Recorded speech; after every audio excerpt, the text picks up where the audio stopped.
Midwives introduced two life-saving techniques as California helps Dominica reduce the rate of infant mortality. The local ICT sector receives high acclaim, and Dominica well placed to be a global leader in green restoration. I am Idona John Baptist with the Channel 5 News. Details after this.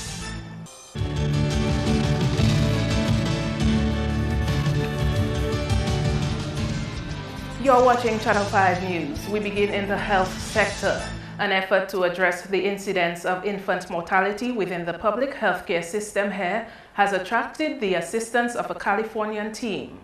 The Association of Dominica Midwives and Faculty of Health Sciences of State College partnered with a group of California health experts to educate local professionals, midwifery, and nursing students on improving neonatal outcomes that has to do with procedures related to the delivery and care of newborns. Among the topics explored are measures that need to be taken in the event a baby is not breathing.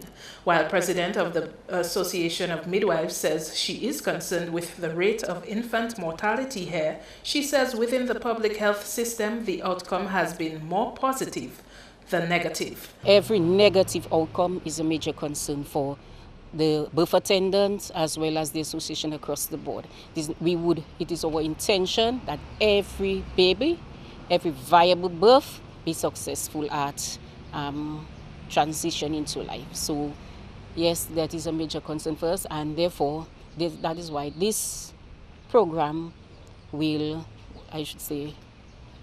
enhance our preparedness for dealing with the situation. I can say at PMH, we have the advantage of having the doctors right there with us. But out there in the district, where sometimes the nurse is alone, and she should know what to do when that situation presents itself. Bachelors of Science in Nursing students and 11 midwifery students are now certified to assist in the delivery of babies. It's not just having the certificate, it's having the certificate and knowing what to do. So the emphasis rather is on practice. During the workshop, it was a method of like they teach you, give you time for practical. You go back to your community because the community nurses were there as well.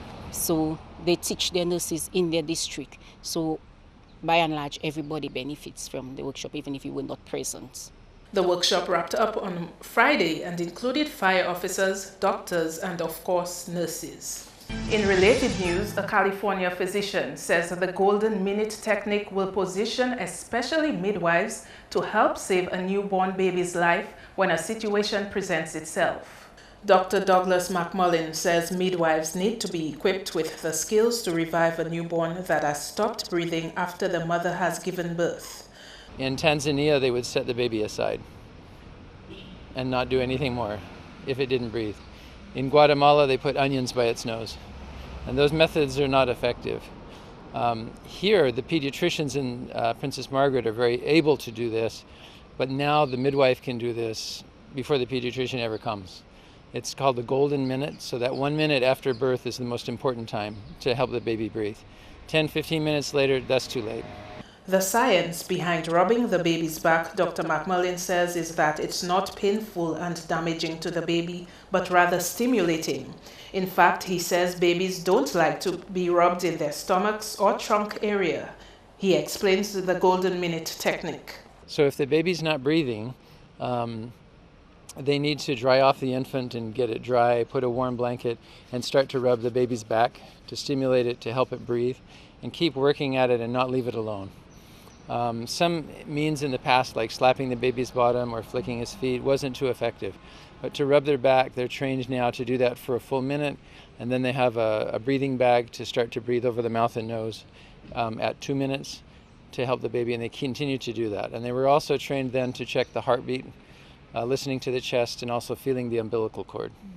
Dr. McMullen, along with his team from the Shasta Community Health Center in California, have donated $6,000 worth of supplies to the Midwives Association to assist with neonatal care. 90% of babies when they're born do fine and have no problem breathing, but 10% need a little help, usually with a little stimulation and with a bag to help them breathe through their mouth.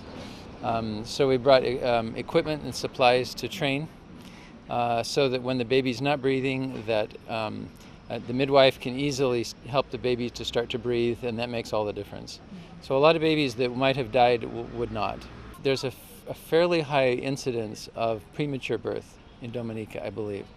Dominica already has a healthcare system that is ahead of many other countries. This just complements that and puts some training in place. Part of what we wanted to do was to bring training supplies so that the nursing school and the midwives can continue to train their people in the years to come.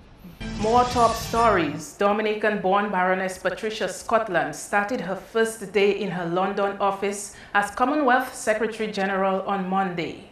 Her first day in the post was spent on Ireland, where she paid a courtesy call on Prime Minister Skerritt and thanked him for his support on her election to the position. Upon her return to the UK, a festive reception was held in her honor at Commonwealth headquarters in Marlborough House on Monday, with hundreds of guests in attendance. Figures from the world of politics, sports, and broadcasting were among the guests at the event, hosted by former English footballer Garth Crooks. The promotion of trade and good governance, violence against women and girls, and dealing with the threat of climate change are top on Scotland's agenda. The Right Honourable Scotland is the first woman and Dominican to hold the office of Commonwealth Secretary General. Dominica is a member of the 53 nations making up the Commonwealth. Prime Minister Skerritt told Scotland on her recent visit that he hoped she would continue to champion the issues affecting small island states, especially concerning helping to address their debt linked to weather disasters. He said the large chunk of debt facing small states is as a result of these disasters. The Commonwealth has played an important role in advocating on behalf of small states in respect to debt and the challenges of debt and the upgrading of small states in terms of being in terms of the economic status that disqualifies us for debt forgiveness considerations, disqualifies us for special terms, low interest rates, notwithstanding our large debt. And we hope that he will continue to champion very strongly those issues on behalf of all of us. It's a major concern that the international community fails to appreciate the vulnerabilities of the small states. The Prime Minister said he also looks forward to the Commonwealth's commitment to address the threat of climate change. They also will be assisting heavily in climate change and assisting member states, small states, to have the capacity to be able to take advantage of the large sums of resources that are available for climate resilient systems and mechanisms. In response, Scotland said that she continues to raise awareness of vulnerability of small islands with the international community, including the IMF, World Bank, and more recently, the Italian Foreign Affairs Minister. During a conference that I attended with the IMF and the World Bank and others in Rome, we raised the issue, and it was at the same time that just before the President was going to be presented to the Holy Father in Rome. That same week, I was at the conference, and we did raise, or rather I raised very trenchantly with them, the whole issue of vulnerability and the inelegance of a GDP which can mean next to nothing when you are struck, as Dominica was struck. On to police news now. Lawmen are investigating a Monday morning accident which has left a 9-year-old schoolgirl from Kalinago territory hospitalized in serious condition. Police reports say Mariska Auguste suffered injury to her pelvic area after a school bus drove over her after she fell in an attempt to cross the street. The police PRO says the driver of the coaster, Winston Valmont, proceeded to move the vehicle, unaware that Mariska was lying on the road in the vehicle's path. The 9-year-old remains a patient at Princess Margaret Hospital. A $39.5 million project to help Dominica reduce its vulnerability to disasters is continuing to reap benefits for the country. Dominica's strategic program for climate resilience was launched in October 2014 and is being implemented under the Ministry of Health and Environment.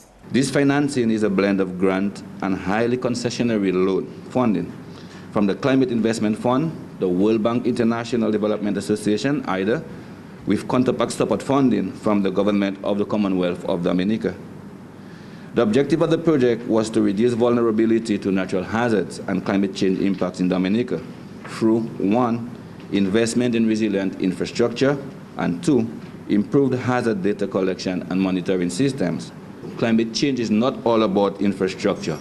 And yes, ICT has everything to do with building climate resilience. Component 2 of the country's Disaster Vulnerability Reduction Project seeks to build capacity and develop data for hazard risk management and evaluation. Activities under this component support building Dominica's capacity for analysis and assessment of risks from natural disasters and climate change, including the integration of these results of such analysis into the policy and decision-making process for the development of investments and developing data collection systems. Additionally, Component 2 will also bring about the successful creation of a robust spatial data management platform, early warning systems, and data collection management infrastructure that will allow Dominica to continue to improve its decision-making applications in the context of disaster risk reduction and climate adaptation, all through the provision of technical advisory services, training, and acquisition of goods and equipment. The Ministry of Health is partnering with the Ministry of Information and Technology in providing ICT equipment to 13 government departments to collect data to further enhance the country's DVRP. It is our sincere hope, and I say sincere, that this equipment will go a long way into achieving the desired objectives of building capacity and enable us to integrate climate change policies into our overall national development plans, thus ensuring that we are not yielding to this global phenomenon called climate change, and that with each passing year increasingly threatens our livelihoods and, may I dare say, our very existence. This is Channel 5 News. Coming up, a message of unity for patrons of Achievement Day, plus sports and weather. Stay with us.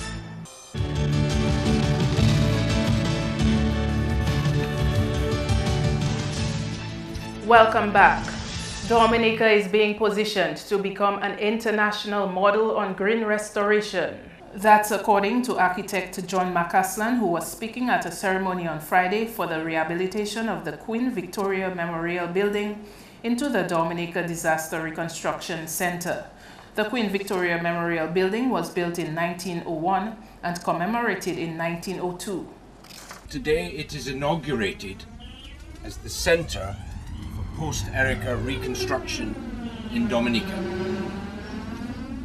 This building will become a focus for discussion and debate and for design and implementation of best practice reconstruction in Dominica. So it serves a hugely important function for the future. And what better a place, this great historic building, to look forward and to serve Dominica, to give this country the most positive future following the devastating Erica. An expo is planned for later this year to showcase best reconstruction practices. An expo can be a number of things, but it really should demonstrate prototypes which are built and functioning. It should demonstrate best practices, and it should demonstrate products, all which lead towards a better reconstruction. And so now that Dominica has moved beyond the disaster relief phase, it's now moved into a planning and recovery phase, which is an important distinction. There's now an opportunity for looking at these best practices and integrating them and creating a more resilient future for this country and other countries, neighboring Caribbean nations that could also learn from this. The different categories that we could potentially show in the expo would be housing solutions and green solutions and infrastructural solutions. McCaslan is of the view that the international community can benefit from the Reconstruction Center in Dominica. And I think not only will the expo serve to demonstrate best practice, but this project itself by using the very best examples of repair techniques, best practice repair techniques, will become an international exemplar for green restoration. The Reconstruction Centre in Dominica was made possible through the efforts of Commonwealth Secretary-General Baroness Patricia Scotland, who up until 31st March 2016 was Dominica's International Disaster Relief Coordinator. On the ICT scene, the country's information communication technology sector is being viewed as among the top in the region. That's the position of Minister for Information Science, Telecommunication and Technology, Kelva Daru. According to the Growth and Social Protection Strategy, telecommunication infrastructure in Dominica is broadly competitive with that of the other islands of the Caribbean. If anything, Dominica was a liberalization pioneer in that it was the first of the islands to grant a license to a telecommunications provider other than a traditional supplier, even in the advance of agreed regional decision-making on the matter. Daru says the country's telecommunications landscapes adjust accordingly to remain competitive in the region. The trends and patterns witnessed in the other countries have also marked Dominica's telecommunications landscape. In maintaining this trend as a leader in the telecommunications industry, the country is utilizing the advances made in ICT to build resilience to the impacts of climate change. These strides made by government is most significant since increasingly ICT is being recognized as having a significant role in building resilience to the impacts of climate change. Daru says the country is forward-thinking in its use of ICTs to combat climate change through its Disaster Vulnerability Reduction Project, DVRP. The government, during the project preparation phase of the DVRP, recognized this, and therefore, in keeping with government's policy direction to provide greater access to information and communication technology, US $7.3 million of the grant funding was allocated to the implementation of activities on this component 2, which includes capacity building and data development, hazard risk management and evaluation. In more news, Dominicans have been called upon to utilize their potential to help move the country forward. The call came from Minister of Kalinago Affairs Cassius Daru. Daru says that communities around the island have the potential to make a difference in the country's economic landscape. Community-based rural enterprise can help us locally to boost productivity, create employment, build competition, and of course, develop community unity. Every community, not only Siniku, has within its locals the potential to make a difference, and this potential is well recognized in enterprise development. Enterprise development is a tool and an element that is essential for economic growth, and with such rural-based enterprise, it's a step forward in addressing unemployment, gender equality, health, education, and stronger family structures, and of course, other social-related ills. Daru urged Dominicans to take risks and prepare to work hard in order to achieve success. Since we are getting into small business development, we need to be prepared to take risks. Go the extra miles. Because too many times we want to depend on other people to do things for us. When we have the opportunity to go the extra mile, let's walk it. We have to be committed, be motivated, be prepared to accept criticisms and make changes if needed. He says government is committed to playing its part to help with the development of the small businesses in the country. Our government remains steadfast in ensuring that every individual can enjoy an improved standard of living, especially individuals within the poverty bracket. The government has placed special emphasis on equipping and empowering its human capital, especially in rural communities, like the Kalinago territory, and of course promoting gender balance and equality, and developing policies and strategies that addresses the challenges that confront us every day. And Grand 4 residents have been called upon to lay aside division and act as a unit to develop their community. Kenny Williams has more. The appeal was made at the launch of this year's Achievement Day and Gospel Festival on the weekend. They were told development could not be left to small faction, but the community should act as a whole. Is that who we really are? Let's focus on the word achievement, which signifies what our community have obtained. Can you identify or point out some form of development, say for the past 5 years, and align yourself with such and say, yes, I played a part in this development?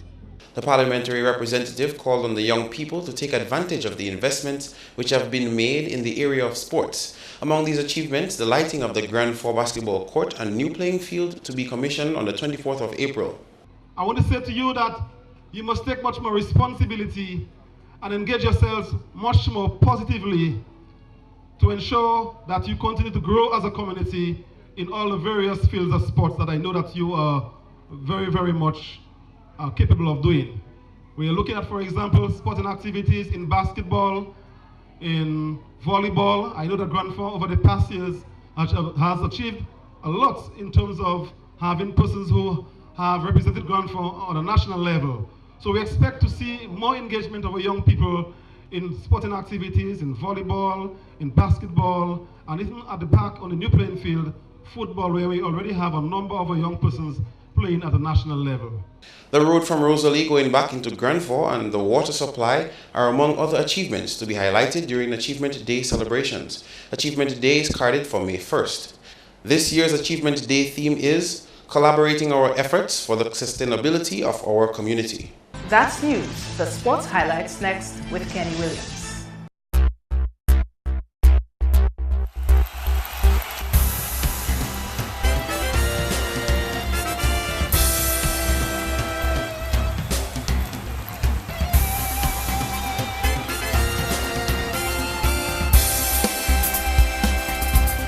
Hello everyone, and here are your sports highlights. First up in sports. Following Sunday's sweet victory, yet another West Indian cricketer has expressed dissatisfaction with the West Indies Cricket Board. T20 power hitter Chris Gayle said in a Twitter post on Tuesday that he was in agreement with Darren Sammy that the WICB and West Indies Players Association needed to be shaken up. Gayle went on to say he was grateful for the prize money because the match fee for the T20 World Cup is a joke and he would be donating it to charity. Meantime, WICB President Dave Cameron has apologized for Sammy's statement, which could have been interpreted as inappropriate.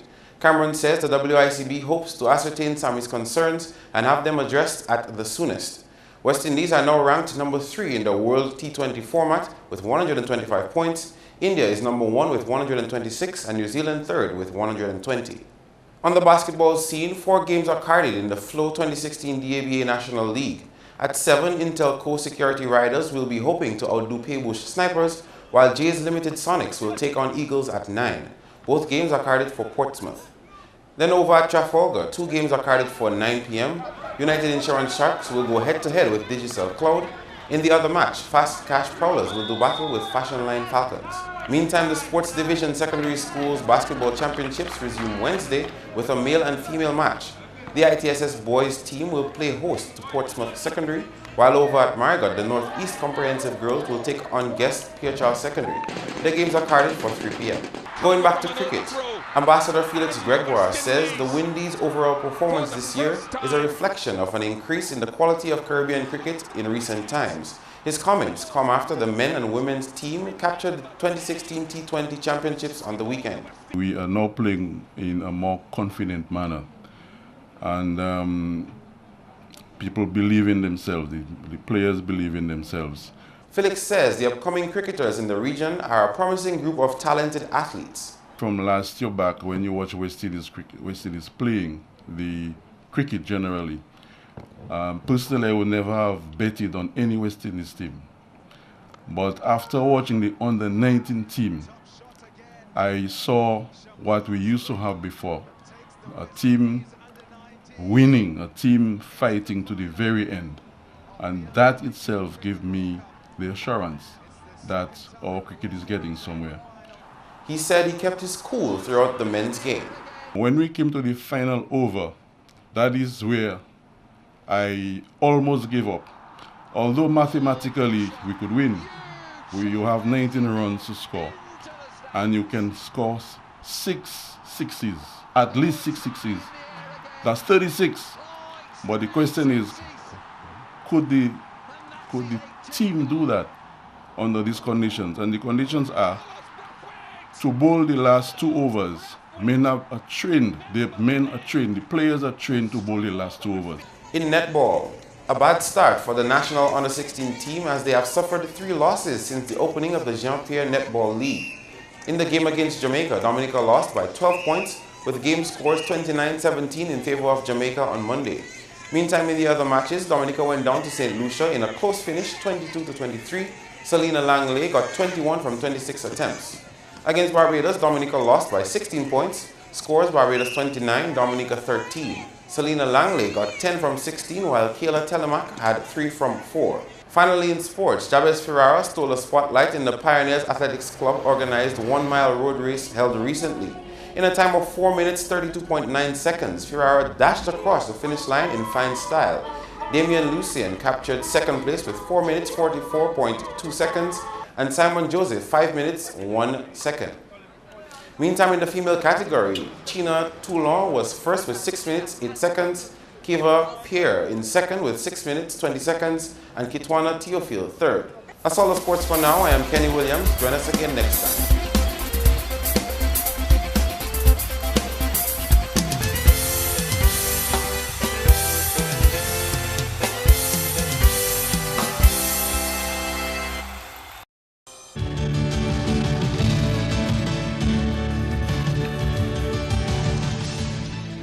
Weather report is next. Hello, good evening. Welcome to tonight's weather broadcast. I will be your presenter for this evening, Farah Rock Korea. Today, a high-pressure system was the dominant feature, which resulted in generally fair to partly cloudy skies across the Lesser Antilles. Earlier visible satellite imagery showed just a few low-level clouds across Dominica. Earlier radar imagery indicated the scattered shower activity to the east of Dominica. The weather tonight is expected to be fair to partly cloudy with brief showers, and the weather tomorrow is expected to be partly cloudy to occasionally cloudy with some scattered showers. The marine conditions will be slight to moderate, and waves are expected to be up to 5 feet. The weather for the next 3 days, partly cloudy to occasionally cloudy skies with scattered showers, and maximum temperatures of up to 31 degrees Celsius is anticipated. The weather for the rest of the Caribbean tomorrow, again a high pressure system will be the dominant feature, producing partly cloudy to occasional cloudy skies with some scattered showers. On the international scene, fair to partly cloudy skies for New York and Beijing, and partly cloudy skies with showers for Miami, London, and Caracas. The sun will rise tomorrow at 5:57 a.m. and will set at 6:19 p.m. Feel free to visit our website at weather.gov.dm or call the weather hotline at 447-5555. Join us tomorrow evening for your next weather broadcast. Thank you. To end the news, the headlines again. Midwives introduced to life-saving techniques as California helps Dominica reduce the rate of infant mortality. The local ICT sector receives high acclaim, and Dominica well-placed to be a global leader in green restoration. Feel free to contact us at news@marpin2k4.com. You can also access our past newscasts on our YouTube channel. On behalf of the production team, I am Idona Jean-Baptiste, and to all our viewers around the world, thanks for watching and join us tomorrow.